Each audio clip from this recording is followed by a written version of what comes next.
Hey guys, EDDBUD here, welcome back to the channel. It's time for some all-important running news. Story 1 today surrounds Adidas. Adidas have developed a new textile upper.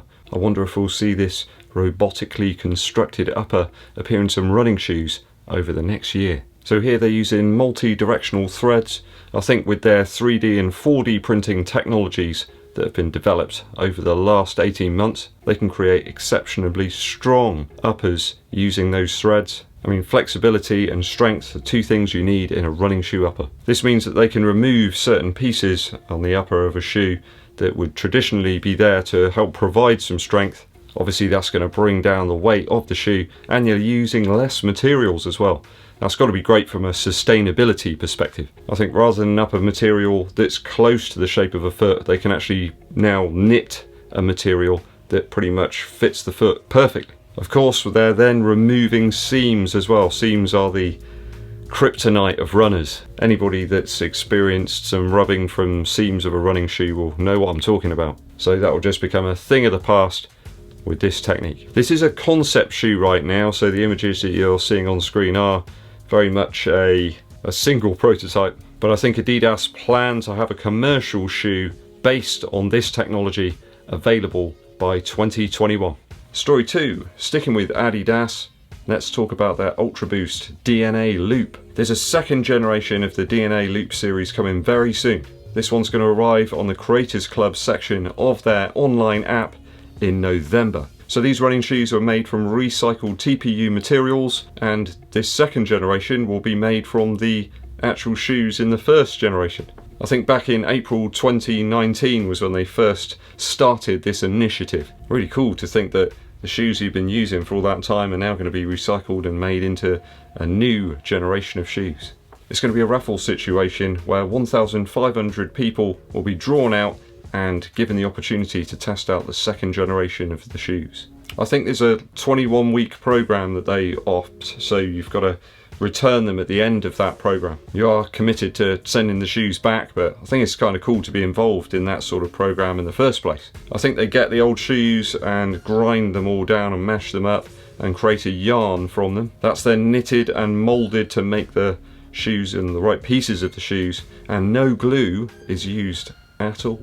That means it's going to lower the Pritt stick usage around the globe exponentially. That's not a real thing. It seems that all manufacturers are getting onto that sustainable tip at the moment, which can only be a good thing. I certainly see lots of creativity in this scheme, and it's great that they're offering people the chance to take up the mantle and wear these shoes, test them out, and then return them for a third generation maybe the following year. I certainly think these shoes look fresh, fresher than a freshly squeezed glass of orange juice on a hot summer's day.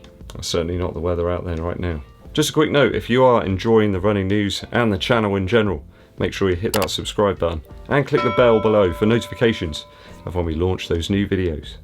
And give this video a thumbs up like. A couple of quick fire stories for you now. Hoka have announced pre-orders for their highly anticipated Rocket X. This one's got a launch date of November the 1st. I think you can pre-order it now if you're in America and Australia. Sadly, no sign of it yet. No dice. As I say, this one's on the Australian website right now and you can pre-order it. There's quite a few sizes left available. I was surprised. It looks like it's going to be lighter as well than the previous carbon plate offerings, the Carbon X and the Carbon Rocket. New foam in the midsole too. It's supposed to be softer.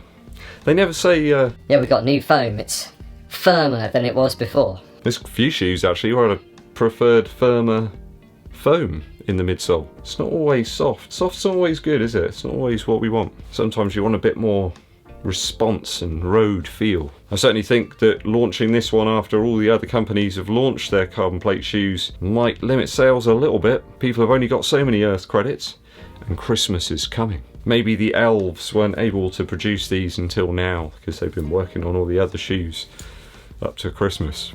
I'm just wondering how the elves are able to make all those Xboxes and PlayStation 5s as well with those meager tools that they've got in Santa's grotto. We got a 5mm offset here in the Rocket X, and they're quoting a weight of 7.4 ounces for the men's US size 9. So it's certainly going to be a little bit lighter. I did spot a third awesome colourway of the Fuelcell RC Elite. Oh man, this is an awesome colourway. You know I love that shoe, but this colourway is fire. It's a New York Marathon colourway. I think they've brought out a load of gear to go with it as well. New York Virtual Marathon. Neo Flame and Faded Cobalt. Please, New Balance, send some over here. It's a beautiful looking thing. Not since the watermelon version of the Alpha Fly have I wanted a shoe so much. I really want to get a pair so I can expose them to the dirt, mud and grime over here in the UK. Story 4. Strava recently rolled out a very odd update which actually disabled one of the features that people really love. They recently made their flyby feature an opt-in only, but they didn't tell anybody. So a feature you might have used perhaps if you'd been taking part in a race or perhaps a time trial with somebody else and you wanted to monitor your progress against them over the course of the run. Might be you want to see your friends or rivals and saw how they get on against your performance. They've just made that opt-in only, but they didn't mention it to anybody. You can go back in and change your privacy settings so you opt in, but of course when you do that, there's not actually that many people sort of within that function anymore. There's hardly anybody there that's opted in because they probably didn't know it had been disabled. I think you'll be pretty lonely for a while in using that feature if you do re-enable it. To do that, you need to log in on a desktop-based machine and go to the privacy settings, and you can then opt in so that everybody can see where you are, as it were, in terms of geographical location. Very little info from Strava as to why they've done this. Well, what I would suspect is it's something to do with privacy laws or changes. I know that in the past certain people have been posting things on Strava, not realising perhaps that people can see exactly where they are. Maybe this is to circumvent having different levels of privacy on that system. Maybe they're looking at it, it gives a slightly higher level of privacy control to people from the off. So if you create a Strava account, it's off by default and you have to turn it on. I think some tiered privacy levels would be a much more appropriate situation. Certainly be a welcome addition to Strava to have various different levels of privacy. They're very easy to understand and easy to set up. What are your views on them turning off this feature? I thought it was a really cool feature. It's easy to turn it back on, but then again, not many people will have done that by now. That's all the running news for today. If you've got any comments on any of the news stories, post them below. It's musical interlude time. I did notice recently that there's been a 25th anniversary reissue of Elliott Smith's self-titled album. You know, I'm a big fan of Elliott Smith. Quite interesting they've chosen to put out a reissue of this.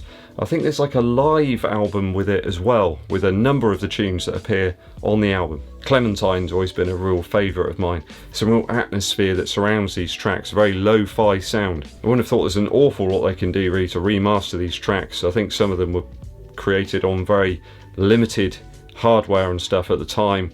Elliott Smith just had what he had lying around really, which was a quite slim selection of microphones. I really like Coming Up Roses as well. There's certain tracks there that you can hear the development of, and they really do shape some of the tracks that you hear on his later albums. Christian Brothers is a really great track as well. Some real, I don't know if they're enjoyable atmospheres, but they're quite interesting just to dip into here and there. Probably not the greatest running music in the world, but if you're doing some rest and relaxation, could be worth a shot. So check that one out. It's the 25th anniversary reissue of Elliott Smith's Elliott Smith album. Thanks for tuning in today, guys, and sticking with me to the very end of the video. I much appreciate it. If you haven't done so already, you know what to do. Hit that subscribe button and click the bell below for notifications of when we launch those new videos. It also helps the channel out a massive amount. It helps the algorithm and all that kind of jazz if you give this video a thumbs up like and also share it with your running buddies. My name's EDDBUD and I'll be seeing you